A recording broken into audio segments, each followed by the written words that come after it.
আকাশের তারার টুকরো দিয়ে তৈরি একটি জাদুর শক্তিসম্পন্ন মূর্তি রাখা ছিল হারিপুরাম গ্রামের মন্দিরে, যার অলৌকিক শক্তির কারণে যুগের পর যুগ মানুষ এই মূর্তির পূজা করত। তবে তা একদিন চুরি করে নেয় গ্রামের এক চতুর চোর, আর এই চুরির দায়ে তার পুরো পরিবার বছরের পর বছর অপমান এবং লাঞ্ছনার শিকার হতে থাকে। কিন্তু অনেক বছর পর ওই চোরের নাতি খুঁজে বের করে এক ভয়ানক রহস্য, যে মূর্তি চুরির দায়ে তার পুরো বংশ লাঞ্ছনার শিকার হয়েছে সেই মূর্তিটি আসলে নকল ছিল।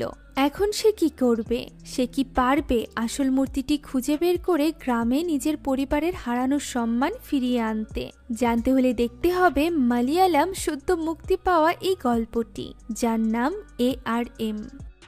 গল্পের শুরুতে আমরা এক বৃদ্ধার কণ্ঠ শুনতে পাই। বৃদ্ধা তার নাতনিকে গল্প শোনাচ্ছিল। বৃদ্ধা বলে, বহু বছর আগে তাদের গ্রাম হারিপুরামে এক উল্কাপাত ঘটে। সেই জাদুকারী উল্কাপিণ্ডের ভেতর থেকে আলোকছটা বের হয় এবং বিশাল আকৃতির একটা গর্ত তৈরি করে। বহু বছর পর্যন্ত সেই উল্কাপিণ্ড হারিপুরামেই ছিল। আর এরপর অ্যারেক্কেলের রাজা এই সম্পর্কে খবর পেয়ে যায়। তাই তো সে ওই উল্কাপিণ্ডটি হারিপুরাম থেকে তার রাজ্য অ্যারেক্কেলে নিয়ে যায়। সেখানে রাজার আদেশ অনুসারে থুপাক্কুম নামের এক ভাস্কর সেই উল্কাপিণ্ডকে সুন্দর মূর্তিতে রূপ দেয়। এই মূর্তি ছিল আলো, হাওয়া, আগুন এবং পানিকে বশে আনার শক্তি। আর সেই থেকেই এই মূর্তিটি অ্যারেক্কেলের সুখ এবং সমৃদ্ধির কারণ হয়ে দাঁড়ায়। তবুও এক সময় অ্যারেক্কেলে মহাবিপদ নেমে আসে। মাম্মাদ নামের এক জলদস্যুর নজর পড়ে অ্যারেক্কেলের উপর। সে কৃষকদের অত্যাচার করতে থাকে এবং রাজার প্রাপ্য কর কেড়ে নেয়। রাজার জামাতা এর সমাধান আনার জন্য যেতে চাইলে তাকেও মাম্মাদ বন্দী করে ফেলে। এখন রাজা তার সভাসদদের কাছে এই অবস্থা থেকে পরিত্রাণ পাওয়ার উপায় জানতে চায়। তখন সভাসদ বলে, উত্তরের গ্রাম হারিপুরামে কাঞ্চিকাল্লু নামের এক বীর যোদ্ধা আছে, সেই পারে এই দুর্দশা থেকে তাদেরকে বাঁচাতে। রাজা তার শরণাপন্ন হয় এবং রাজার কথা মতো একাই ঘোড়া ছুটিয়ে মাম্মাদের দলের বিরুদ্ধে যুদ্ধ করতে পৌঁছে যায় কাঞ্চি। সেখানে দস্যু দলের সাথে অনেক লড়াইয়ের পর একা হাতে তাদেরকে কাবু করে ফেলে কাঞ্চি। সবাই তার প্রতি শ্রদ্ধায় নুইয়ে পড়ে। রাজা তার সম্মানে বিশেষ ভোজের আয়োজন করে। সেখানে রাজা তাকে জিজ্ঞাসা করে যে রাজা এবং অ্যারেক্কেলের সম্মান বাঁচানোর জন্য রাজা তাকে কি উপহার দিবে। উত্তরে কাঞ্চি বলে সে ধনরত্নের চেয়ে মূল্যবান কিছু চায়, যা সে ছোটবেলা থেকেই দেখতে চাইতো। আর তা হলো তাদের গ্রামে পড়া তারার অংশ দিয়ে তৈরি শ্রীপতি মূর্তি। এটা ছাড়া তার চাওয়ার আর কিছুই নেই। একথা শুনে রাজা কিছু সময় চুপ থাকে। সে দ্বিধায় পড়ে গিয়েছিল, তবে সে না করে না। শ্রীপতি মূর্তি কাঞ্চির হাতে তুলে দেয় সে, যা হাতে নিয়ে কাঞ্চি বীরের মতো গ্রামে ফিরে আসে। গ্রামের মানুষ তাকে কাঁধে নিয়ে উল্লাসে মেতে ওঠে।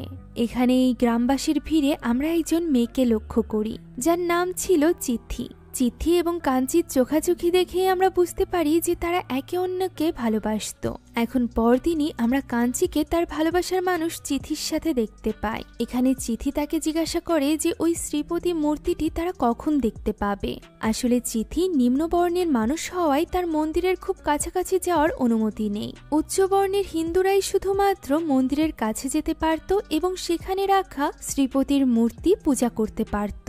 চিথির মতো নিম্নবর্ণের মানুষেরা তো গতরাতে শেষবারের মতোই শ্রীপতির মূর্তি দেখেছিল, আর হয়তোবা তাদের কপালে জুটবেও না। যা শুনে কাঞ্চি তাকে বলে সে ওয়াদা করছে খুব দ্রুতই সে শ্রীপতির মূর্তিকে এমন এক জায়গায় রাখবে সেখান থেকে সবাই তাকে দেখতে পারবে। মূলত সে চাইছিল যে স্থানটিতে উল্কাপাত ঘটেছিল ঠিক ওই স্থানটিতে মন্দির করে সে শ্রীপতির মূর্তিটিকে সেখানে রাখার ব্যবস্থা করবে।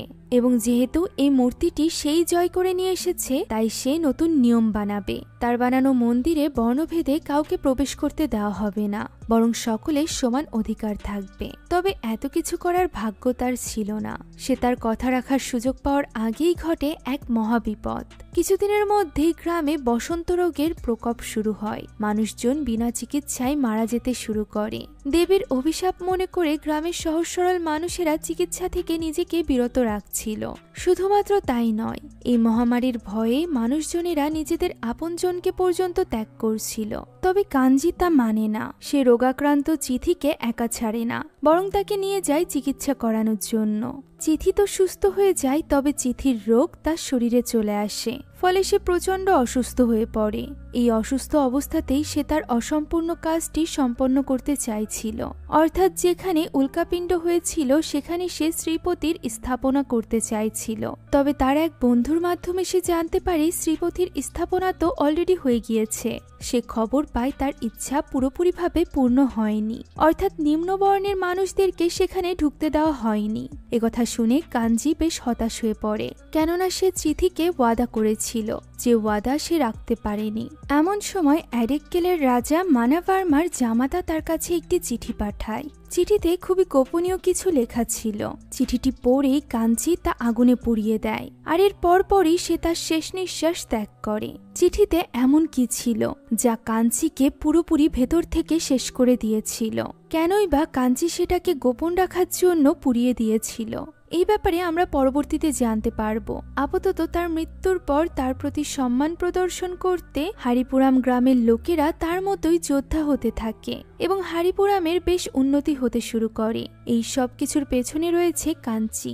ভিডিওর এই পর্যায়ে আপনাদেরকে জানাতে চাই এক নতুন এবং মজাদার অনলাইন ক্যাসিনো সম্পর্কে, যার নাম বানজাই বেট। কেন বানজাই বেট আলাদা? এতে রোজ লক্ষ লক্ষ মানুষ খেলছে এবং প্রতিদিন প্রচুর নগদ অর্থ জিতছে। এখানে রয়েছে 3 লক্ষেরও অধিক active player. Aviator, crazy time, funky time, coin flip, sweet bonanza, poker, slides, live casino সহ সবই আছে এখানে এবং খুব শীঘ্রই স্পোর্টস গেমও যুক্ত হবে। এছাড়া বিকাশ, নগদ এবং রকেট দিয়ে তাড়াতাড়ি টাকা ডিপোজিট এবং উইথড্র করতে পারবেন। এরই সাথে 24 ঘন্টা কাস্টমার সাপোর্ট তো থাকছেই। তাই এখনই নতুন অফারে অংশগ্রহণ করুন। নিচের পিন কমেন্টে ক্লিক করে সাইন আপ করুন এবং প্রোমো কোড কথার ব্যবহার করুন। প্রথম ডিপোজিটেই 100% ওয়েলকাম বোনাস এবং 25,000 টাকা পর্যন্ত বোনাস। সেই সাথে থাকছে 200টি ফ্রি স্পিন। এই সুযোগ মিস করবেন না। তো চলুন এখন গল্পে ফেরা যাক। বর্তমান সময়ে ওই বৃদ্ধা তার নাতনি লক্ষ্মীকে গল্প বলা শেষ করলে আমরা জানতে পারি মূলত এই বৃদ্ধার পূর্বপুরুষই হলো যোদ্ধা কাঞ্চি। লক্ষ্মীর দাদি বলে 5 বছর পর পর এই গ্রামে যে শক্তি প্রদর্শনের উৎসব হয় তা মূলত কাঞ্চির প্রতি সম্মান জানাতেই করা হয়। লক্ষ্মী এখানে চিঠির কথা জিজ্ঞাসা করলে দাদি বলে তার মা তাকে নাগকোয়েল নামের অন্য এক গ্রামে নিয়ে গিয়েছিল। লক্ষ্মী হঠাৎই তার দাদিকে জিজ্ঞাসা করে সেই সময় কি চিঠি গর্ভবতী ছিল কিনা। একথা শুনে তার দাদি রেগে যায় এবং বলে তার এই বয়সে এই সকল প্রশ্ন করা উচিত না। এখন লক্ষ্মী তার দাদিকে আবারও বলে যে তার দাদি যেন এবার তাকে মানিয়ানের গল্প বলে, যা শুনে দাদি একটু চটে যায়। সে বলে রাতের বেলা কেন সে ভালো মানুষের নাম না নিয়ে বরং এই ভয়ানক চোরের নাম নিচ্ছে। ওই চোরটি তাদের শ্রীপতি মূর্তি চুরি করেছে। সে খুবই অপয়া একজন মানুষ। আর এরপর দৃশ্য চলে যায় অতীতে। আমরা হারিপুরাম গ্রামের দৃশ্য দেখতে পাই, যেখানে রাতের বেলা দলবল নিয়ে লোকজন পাহারা দিচ্ছিল। তারা সবাই মানিয়ানের ভয়ে তাদের গ্রামকে পাহারা দিচ্ছে। এখানে গ্রাম প্রধান বলে ওঠে যে এই মানিয়ানের জন্যই অন্যান্য গ্রামে তাদের সম্মান নষ্ট হচ্ছে। আজ তাদের মানিয়ানকে যে কোনো মূল্যে শেষ করে দিতেই হবে। এমন সময় বাঁশির শব্দ শোনা যায় এবং গ্রামবাসী বুঝতে পারে মানিয়ান চলে এসেছে।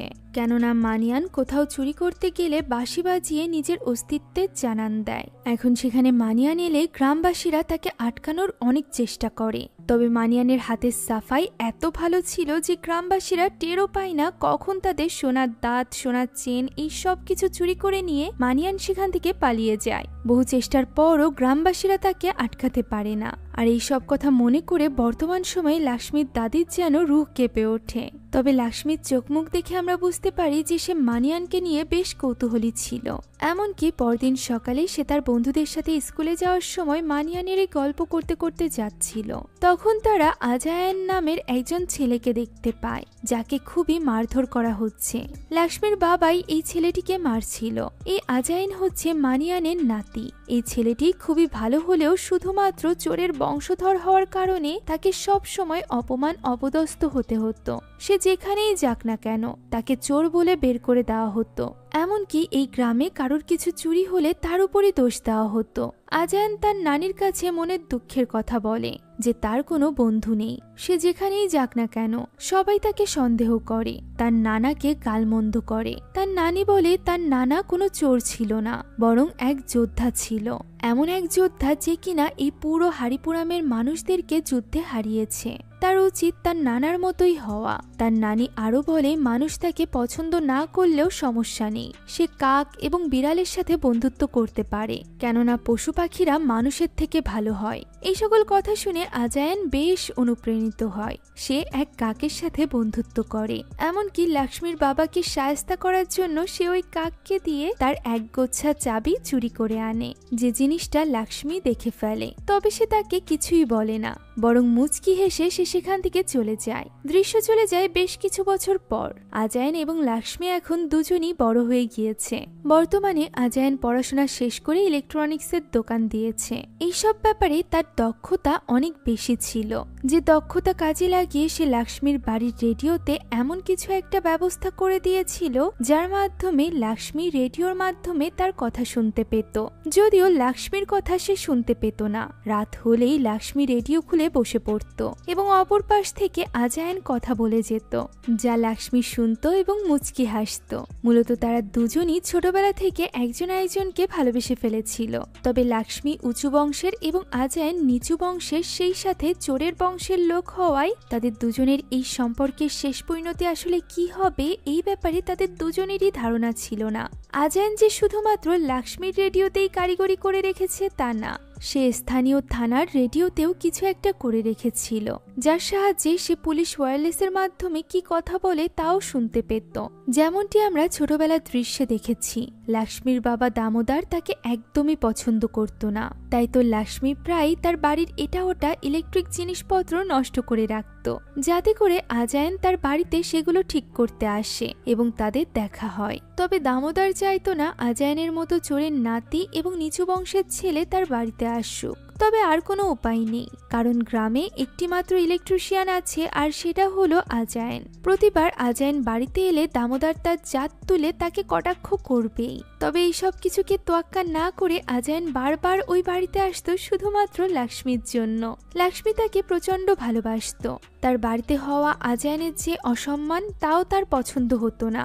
এমনকি আজায়ান পানি খেতে চাইলে তাকে স্টিলের গ্লাসে পানি খেতে দেওয়া হতো, যেটা লক্ষ্মী পরবর্তীতে পরিবর্তন করে দিত। আর এইভাবেই সকলের চোখ এড়িয়ে তারা দুজন খানিকক্ষণ সময় কাটাতো। এভাবেই তাদের দিন কাটছিল। ইলেকট্রিক কাজ ছাড়াও আজায়ান ছাত্রদেরকে প্রাইভেট পড়াতো। সে মূলত গ্রামের বাচ্চাদেরকে ফিজিক্স পড়াতো। একদিন সে যখন স্টুডেন্টদের পড়াচ্ছিল তখনই তার বাড়িতে কিছু পুলিশ আসে। পুলিশ তাকে জিজ্ঞাসা করে যে সে গতদিন দামোদরের বাড়িতে গিয়েছিল কিনা। আজায়ান হ্যাঁ বললে পুলিশ অফিসার বলে সে যে মোটরটি ঠিক করতে গিয়েছিল সেই মোটরটি নাকি গত রাতে কেউ চুরি করে নিয়েছে, তাই তারা আজায়ানের উপরই সন্দেহ করছে, এমনকি তার নামে এফআইআর করেছে। পুলিশ এই বিষয়ে কথা বলতে তাকে থানায় যেতে বলে। আজায়ান বলে সে কিছুই করেনি। পুলিশ তার কথা শোনে না, বরং বিরক্ত হয়ে বলে গ্রামে শুধু মানুষের জিনিসপত্র চুরি হচ্ছে, তাদের অবস্থা বেশ নাজেহাল। এই সব কিছু আজায়ানের জন্যই হচ্ছে। তাদের মুখে এই কথা শোনার পর তার মা তাকে বলে তার নানির কথা শোনার কারণেই তার আজ এই অবস্থা। মূলত আজায়ানের নানি সব সময় আজায়ানকে মানিয়ানের মতো হতে বলতো, যা দেখে আজায়ানের মায়ের ভীষণ রাগ হতো।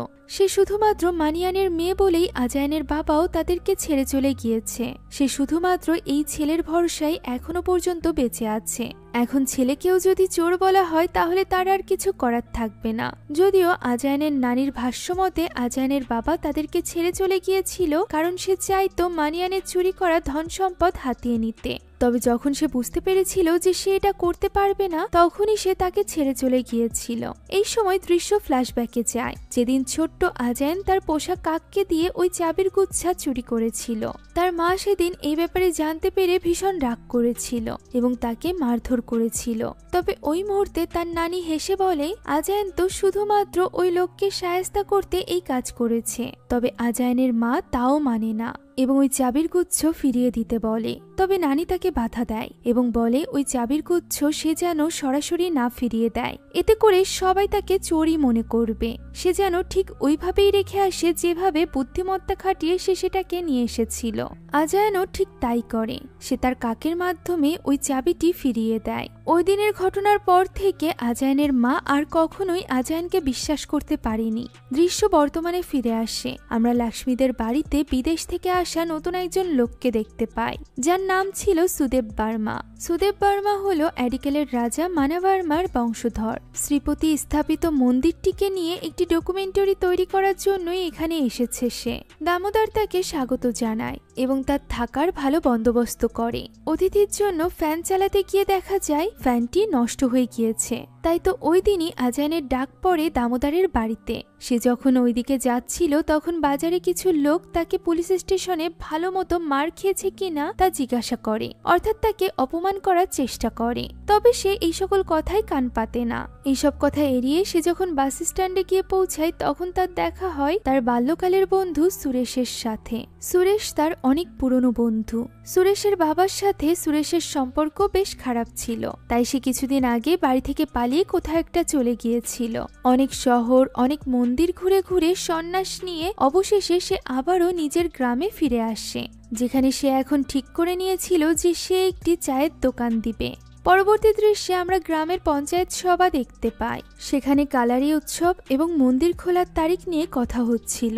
শ্রীপতি রাখা মন্দিরটি সাধারণত বছরে একবারই খোলা হয় এবং তখন সেই ক্যালারি উৎসব অর্থাৎ শক্তি প্রদর্শন উৎসব করা হয়। এই উৎসব মূলত তারা কাঞ্জিকে শ্রদ্ধা জানাতে পালন করে। সেদিনই শুধুমাত্র সুদেব ওই মন্দিরের ভিডিওটি করতে পারবে।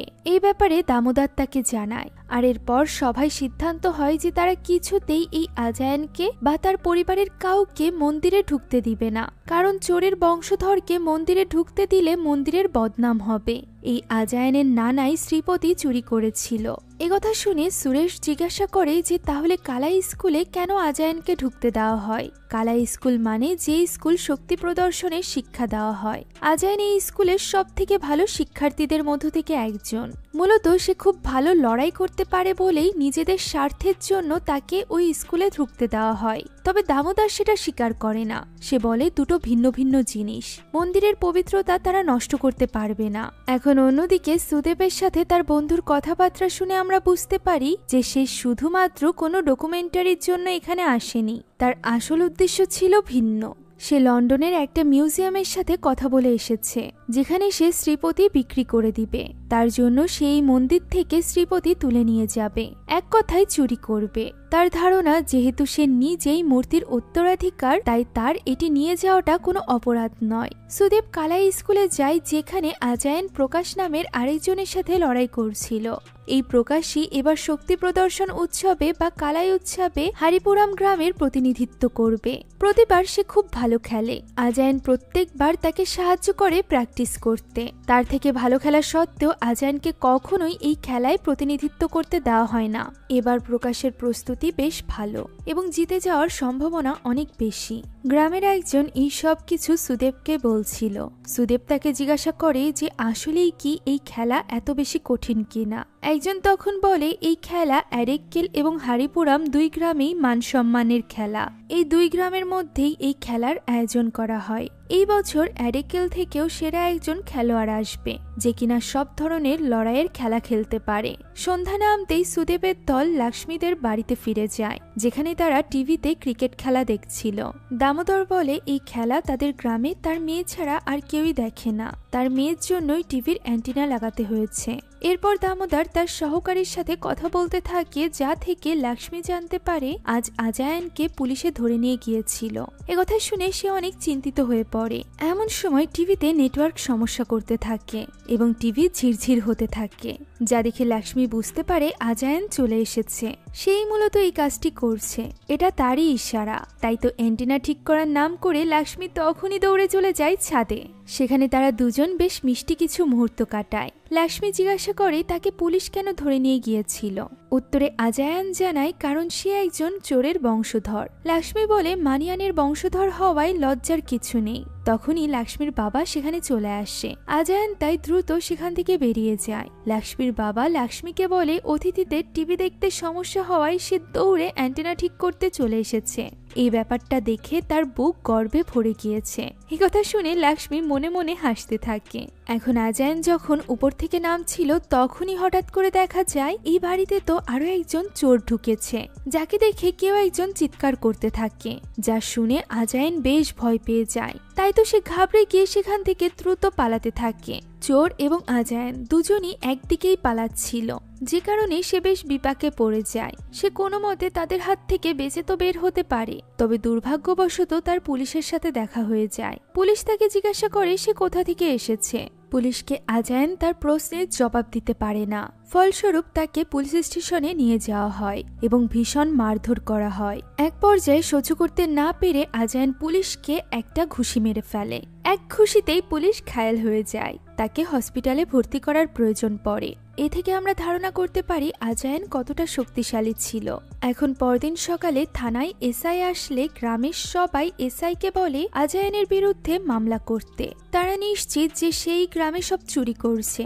যা শুনে এসআই বলে শুধুমাত্র সন্দেহের বশে কাউকে গ্রেফতার করা যায় না, তাদের কাছে কোনো প্রমাণ নেই। আর এরপর এসআই আজায়ানকে বলে সরকারি চাকরির তালিকায় তার নাম রয়েছে, তাই সে যদি গ্রেফতার হয় তাহলে ওই লিস্ট থেকে তার নাম কাটা পড়ে যাবে, তাই তাকে সাবধানে থাকতে হবে।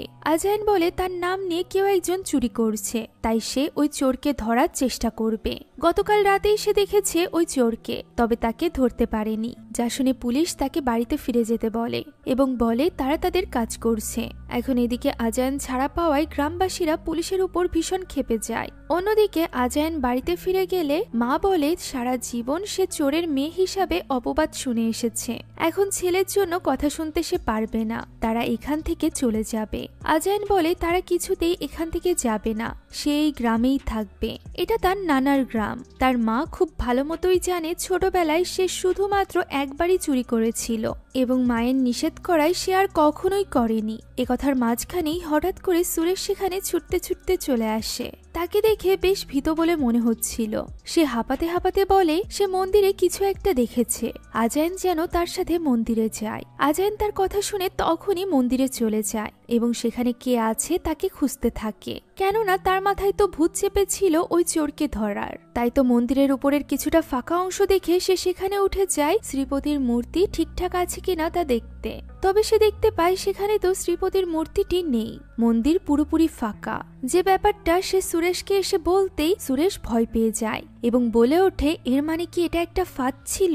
তাই বলেই সে ছুটে পালাতে আরম্ভ করে। তাকে পালাতে দেখে আজায়ান বেশ অবাক হয়ে যায়। সে তাকে ধরে ফেলে এবং জিজ্ঞাসা করে যে সে কি দেখেছে, এর পেছনে আসলে কে আছে। আজায়ানের মার খেয়ে ফাইনালি সুরেশ সবকিছু খুলে বলে। আসলে সুদেবী তাকে ডেকে বলেছিল যে সে যেন আজায়ানকে এখানে নিয়ে আসে। সে যদি তা না করে তাহলে তার গোপন কথা সুদেব গ্রামবাসীকে জানিয়ে দিবে। মূলত এতদিন ধরে গ্রামে যে চুরি হচ্ছিল তা আর কেউ নয় বরং সুরেশই করছিল। যে ব্যাপারটা জেনে গিয়েছিল সুদেব। সুদেব তাকে হাতে নাতে ধরে ফেলেছিল ওই রাতে লক্ষ্মীদের বাড়িতে চুরি করার সময়, যে কারণে নিজের দোষটাকে গোপন করার জন্য সে আজায়ানকে এখানে ডেকে এনেছিল।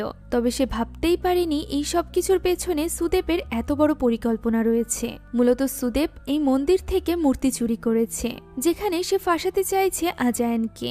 যা শুনে আজায়ান পুরোপুরি হতভম্ব। এই একই মূর্তি চুরি করার দায়ে তার নানাকে জীবন দিতে হয়েছিল। তার পরিবার সহ্য করেছে এত বছর ধরে লাঞ্ছনা, আর এখন নাকি তাকেও আবার একই ধরনের লাঞ্ছনার মধ্য দিয়ে যেতে হবে। তখনই সেখানে চলে আসে একটা গাড়ি থেকে নামে সুদেব এবং তার বন্ধুরা।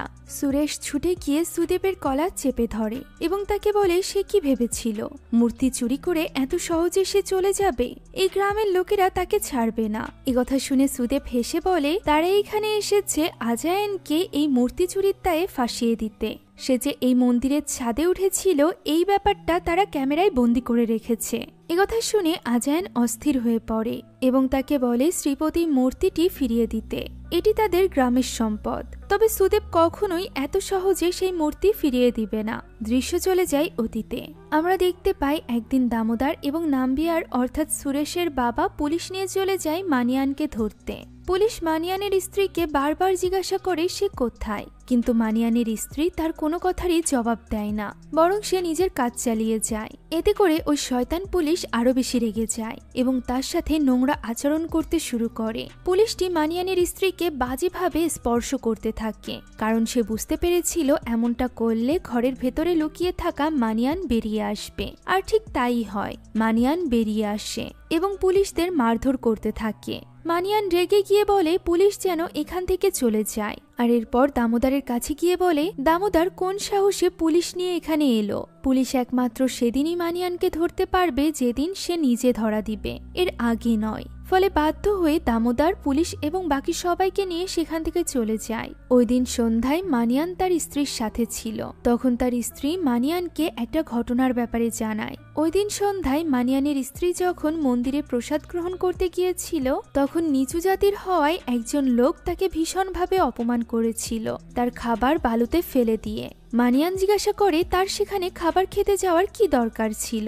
তখন মানিয়ানের স্ত্রী বলে সে খাবার খেতে নয়, বরং শ্রীপতির মূর্তি দেখতে গিয়েছিল। সেখানে পূজা করার ভাগ্য তো তার নেই, অন্তত পক্ষে দূর থেকে সে ওই মূর্তিটি দেখতে পেত। একথা শুনে মানিয়ান প্রচন্ড ক্ষিপ্ত হয়ে যায় এবং তখনই সে ঠিক করে সে এর প্রতিশোধ নিবে।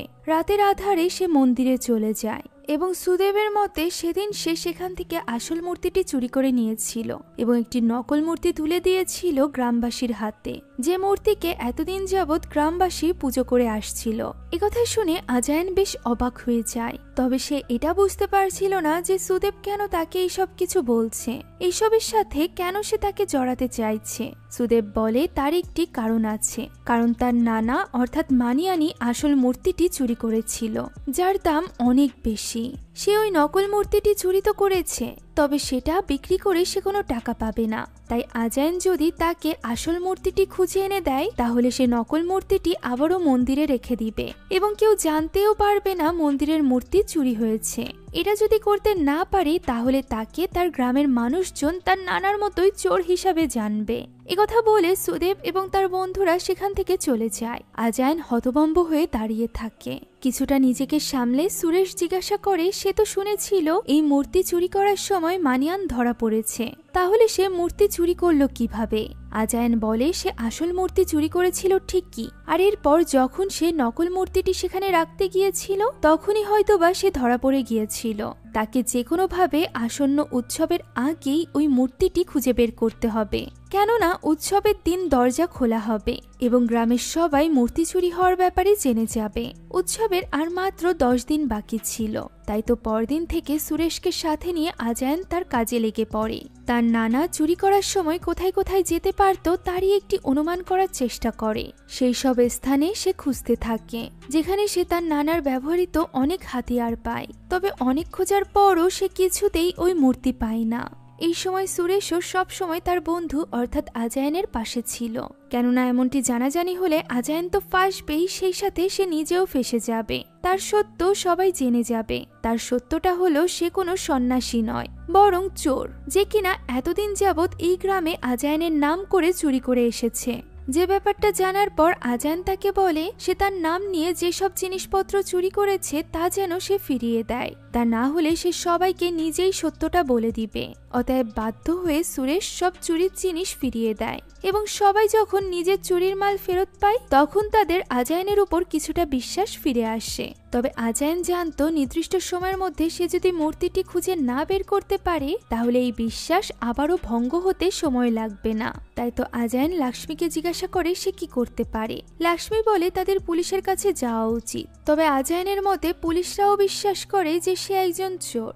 এর উপর আবার সুদেবের কাছে প্রমাণও আছে, তাই পুলিশ তার কথাই কিছুতেই বিশ্বাস করবে না।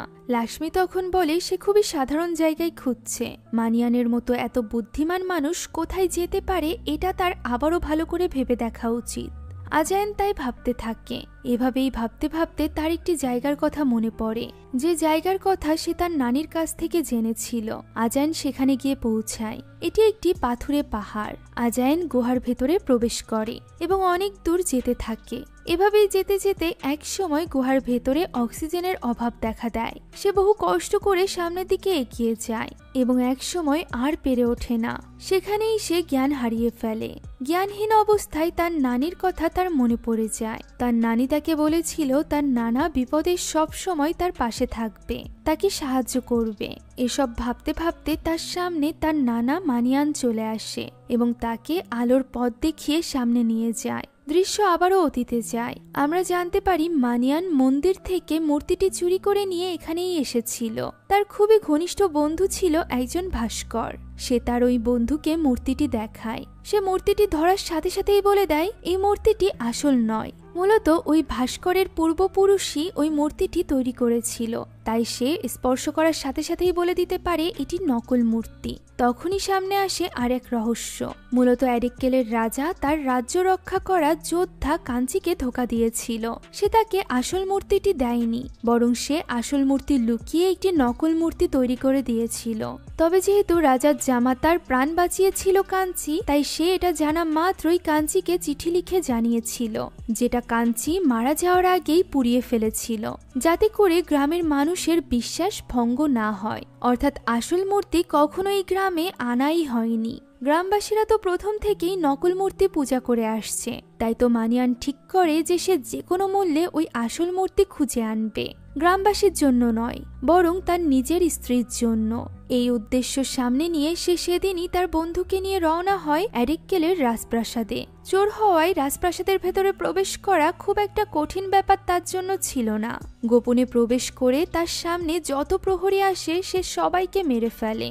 এরপর তারা পাতাল ঘরের মতো একটা জায়গায় প্রবেশ করে, যে জায়গাটা বেশ বিপজ্জনক ছিল এবং কিছু দূর পরপরই এক একটা নতুন ফাঁদ পাতা।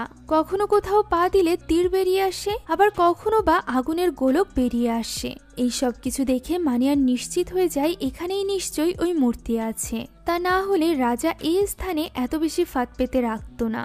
এখন সবগুলো ফাঁদ পেরিয়ে তারা নিচে ছোট্ট একটা দরজা দেখতে পায়, যেখানে নেমে পড়ে মানিয়ান। তারা ধারণা করে এই দরজার পেছনেই রয়েছে ওই মূর্তি। তবে দরজায় কোনো তালা নয়, বরং ছিল এক ধাঁধা। মানিয়ান প্রথমে তার বন্ধু নানুর পরামর্শ মোতাবেক ওই ধাঁধা সলভ করে। তবে এতে কোনো দরজা খোলে না, বরং বিপদ আরো বেড়ে যায়। উপরের দরজাটি বন্ধ হয়ে যায় এবং নিচে থেকে পানি আসতে শুরু করে। পানিতে ডুবতে ডুবতে আবারও সে ধাঁধা সলভ করার চেষ্টা করে।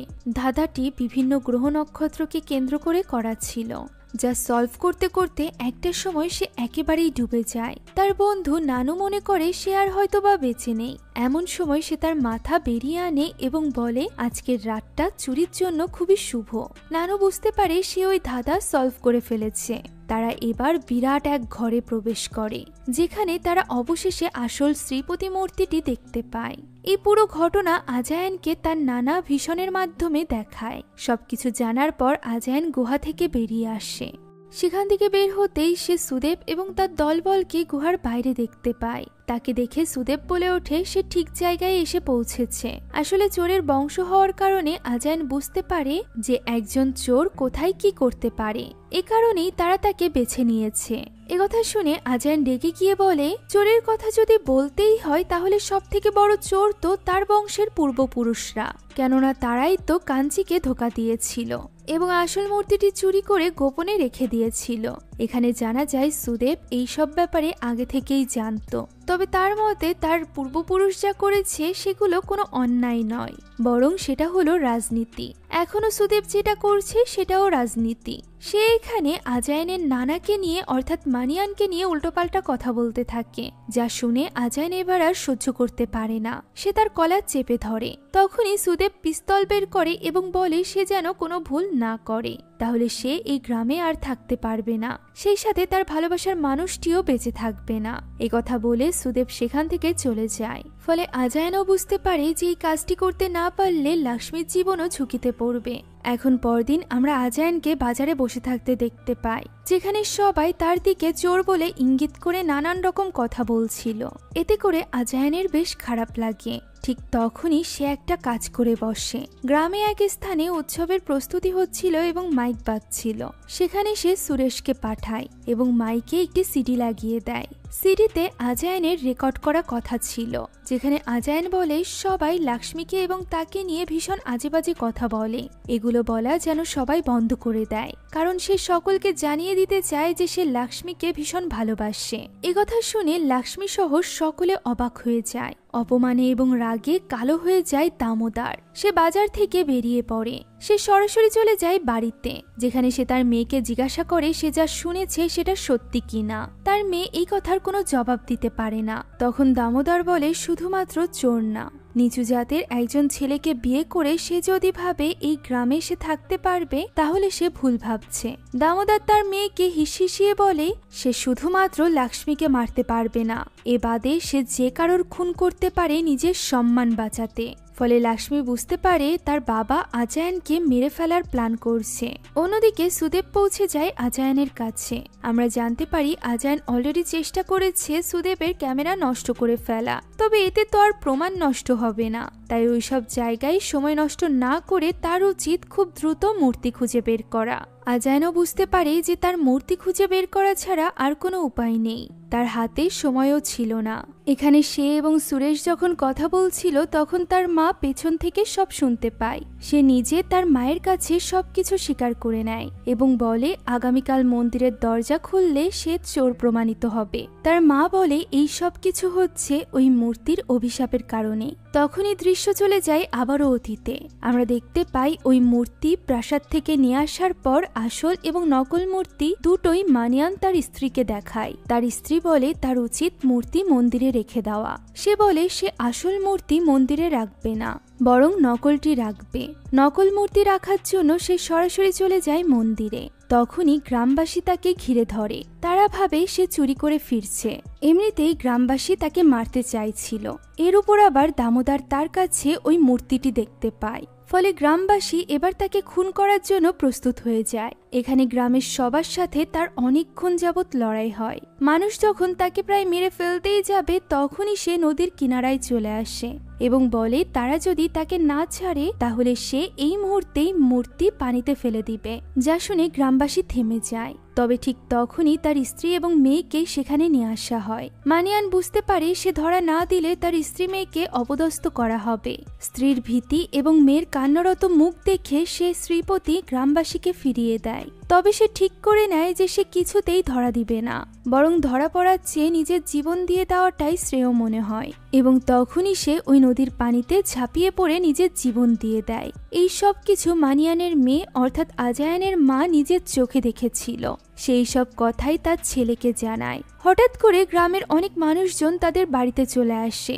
তারা আজায়ন এবং তার মায়ের সাথে এই প্রথম খুব সুন্দর করে কথা বলে। আজায়ন বেশ অবাক হয় যে কি ব্যাপার। তখনই তাদের একজন ব্যাপারটার খোলাসা করে।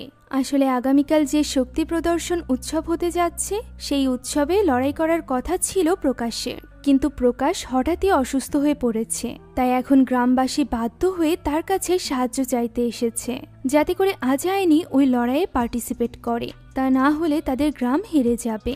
একথা শুনে আনন্দে আজায়নের মায়ের চোখে পানি চলে আসে, কিন্তু আজায়ন এতে না করে দেয়, কারণ তার হাতে সময় একেবারেই নেই। তাকে মূর্তি খুঁজতে যেতে হবে। আজায়নের মা তাকে বলে তাকে এই লড়াইয়ে অংশগ্রহণ করতেই হবে। তবে আজায়ন রাজি হতে চায় না, যা শুনে গ্রামের সবাই ফিরে যেতে চায়। তখনই আজায়নের মা তাকে বোঝায় যে সে যদি লড়াই করে জিতে যায় তখন গ্রামে তার একটি জায়গা তৈরি হবে। তখন আর সে শুধুমাত্র চোরের নাতি হিসাবে পরিচিত হবে না। সে যা বলবে গ্রামবাসী তার কথার গুরুত্ব দিবে। এই সব কিছু শোনার পর আজায়ন রাজি হয়ে যায় এবং গ্রামবাসীদের বলে সে খেলতে যাবে। এক সময় বীরের পোশাক পরে তৈরি হয়ে যায় আজায়ন। লক্ষ্মীর বাবা নিজের হাতে তলোয়ার তুলে দেয় তার হাতে। শুরু হয় লড়াই। দামোদর আজায়নের বিপক্ষ দলের খেলোয়াড়কে বলে সে যেন জীবিত ফিরতে না পারে। প্রচন্ড হাড্ডাহাড্ডি লড়াইয়ে দুজনের মধ্যে শুরু হয়ে যায়। একবার এক একজন পড়তে যায় তো আবারও উঠে দাঁড়ায়। এভাবেই চলতে থাকে খেলা। যখন আজায়ন তার বিপক্ষ দলের খেলোয়াড়কে প্রায় দুর্বলই করে ফেলেছিল তখনই তার চোখ যায় সুদেবের দিকে।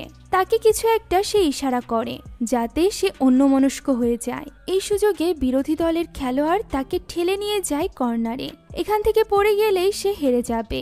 একটা সময় সে বুঝতে পারে সুদেব তাকে ইশারা করছে হেরে যাওয়ার জন্য।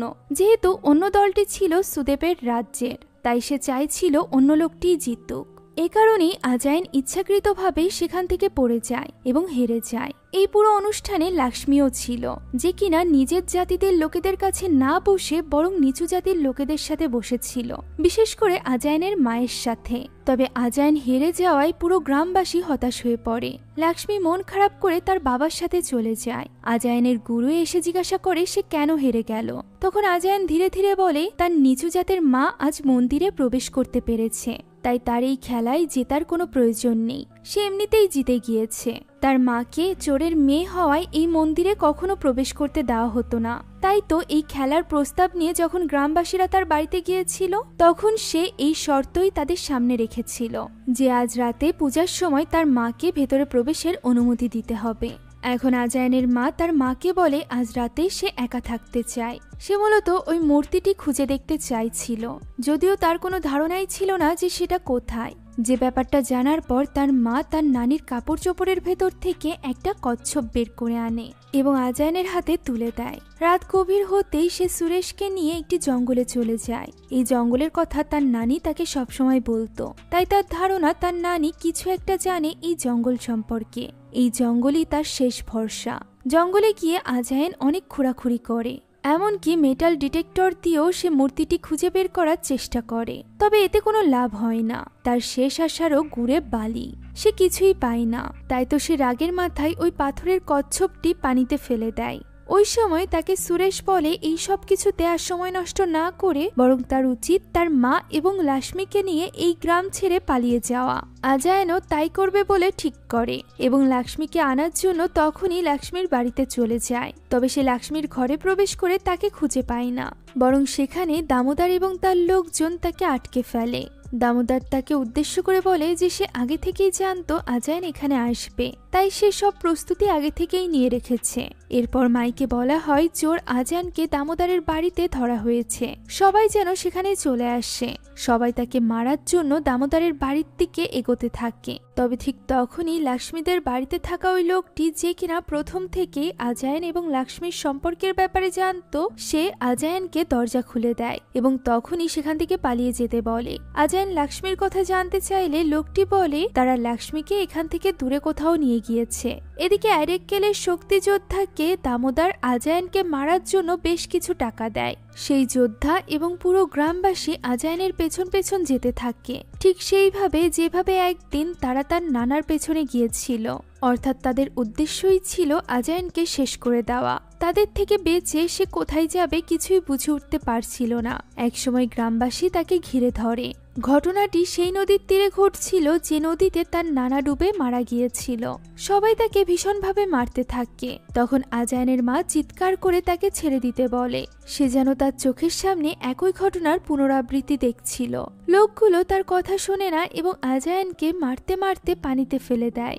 আজায়ান একেবারে পানিতে ডুবে যায় এবং ভাসতে ভাসতে বহু দূর চলে যায়। সে মনের দুঃখে কাঁদতে থাকে। সে বেঁচে যদিও আছে তবুও তার সবকিছু শেষ হয়ে গিয়েছে। পানিতে পড়ার সময় তার বুকে যে কাচের আঘাত লেগেছিল সেটা খুলে সে পানিতে ফেলে দেয়। একসময় সেটা আবারও ভাসতে ভাসতে তার পাশে চলে আসে, যা দেখে সে একটু অবাকই হয়। সে আবারও ফেলে দেয়, তবে সেটা আবারও ফিরে ওই একই স্থানে চলে আসে। একই সময় সে দেখতে পায় সে একটু আগে যে কচ্ছপটা ফেলে দিয়ে গিয়েছিল সেটাও এখানে এসেই পড়েছে। ভালোভাবে বোঝার জন্য সে উল্টো দিকে ওই ছুরিটি ছুঁড়ে দেয়, যেটা অর্ধেক পথ গিয়েই অদ্ভুতভাবে আবারও ফিরে আসে। অর্থাৎ শুধুমাত্র পানি নয়, হাওয়াতেও এই স্থানে বাধা ক্রিয়েট করে। তার মনে পড়ে যায় তার নানির কথা। ছোটবেলায় তার নানি প্রায় সময় এখান থেকে ডিঙি নৌকায় করে তার সাথে যেত, আর প্রতিবারই যাওয়ার সময় সে হাত জোর করে এদিকেই তাকিয়ে প্রণাম করত, যে ব্যাপারে একদিন আজায়ান তাকে প্রশ্নও করেছিল, যার উত্তরে তার নানি বলেছিল সৃষ্টিকর্তা সবখানে থাকতে পারে, এমনকি পানি এবং পাথরের ভেতরেও। এটা মনে পড়ার সাথে সাথেই আজায়ান সবকিছু বুঝে যায় এবং পানির তলদেশে গিয়ে খুঁজতে আরম্ভ করে। সেখানে সে একটা পাথর পায়, যার উপরে একটা দরজার মতো করা ছিল। তবে এই দরজার তো কোনো তালা ছিল না। সে বুঝতে পারছিল না যে এই দরজা সে কিভাবে খুলবে। এমন সময় তার সামনে দিয়ে সাঁতরে চলে যায় একটা কচ্ছপ এবং তার মনে পড়ে যায় তার নানির কাছ থেকে পাওয়া ওই কচ্ছপটির কথা, যেটা সে উপর থেকে নিয়ে আসে এবং ওই খালি স্থানে বসায়। এটাই মূলত এই স্থানের চাবি ছিল, যেটার সাহায্যে সে ওই পাথরের দরজাটি খুলে ফেলে, যার মধ্যে ছিল ওই মূর্তি, অর্থাৎ আসল মূর্তি, যেটা তার নানা চুরি করে এখানে লুকিয়ে রেখেছিল। আর এই ব্যাপারটা তার নানি জানতো বলেই এইখানে সে বারবার আসতো। এখন ওই মূর্তি নিয়ে আজায়ান পানি থেকে উঠে আসে। তবে উপরে আসতেই সে দেখতে পায় সুদেব দাঁড়িয়ে আছে। সুদেব বলে সে জানতো আজায়ান পারবে এই কাজটি করতে। সুদেব তাকে এই মূর্তিটি দিয়ে দিতে বলে এবং বলে বিনিময়ে সে তাকে অনেক টাকা দিবে। আজান এখানে মূর্তিটি দিতে চায় না এবং বলে এটি তার গ্রামের সম্পদ। যোদ্ধা কাঞ্জি বলেছিল এই মূর্তিটি তার গ্রামে কখনো না কখনো ঠিকই ফিরে আসবে, আর এখন সেই এটা গ্রামে ফিরিয়ে নিয়ে যাবে। এমন সুযোগ আর কখনোই হবে না। সুদেব মূর্তি ছিনিয়ে নেওয়ার চেষ্টা করে, তাদের মধ্যে হাতাহাতি শুরু হয়ে যায়। তবে আজান এখানে তার লড়াইয়ের কৌশলের সাহায্যে খুব সহজেই সুদেবকে মেরে প্রায় আত্মহত্যা করে ফেলে। এরপর সে বলে সে সুদেবের কারণে মূর্তিটি খুঁজে পেয়েছে, তাই সে সুদেবকে জীবিত ছেড়ে দিচ্ছে। এইটুকু বলেই সে সেখান থেকে মূর্তি নিয়ে চলে যায়। ওই রাতই ছিল মন্দিরের দরজা খোলার রাত, যেখানে পুরো গ্রামবাসী উপস্থিত ছিল।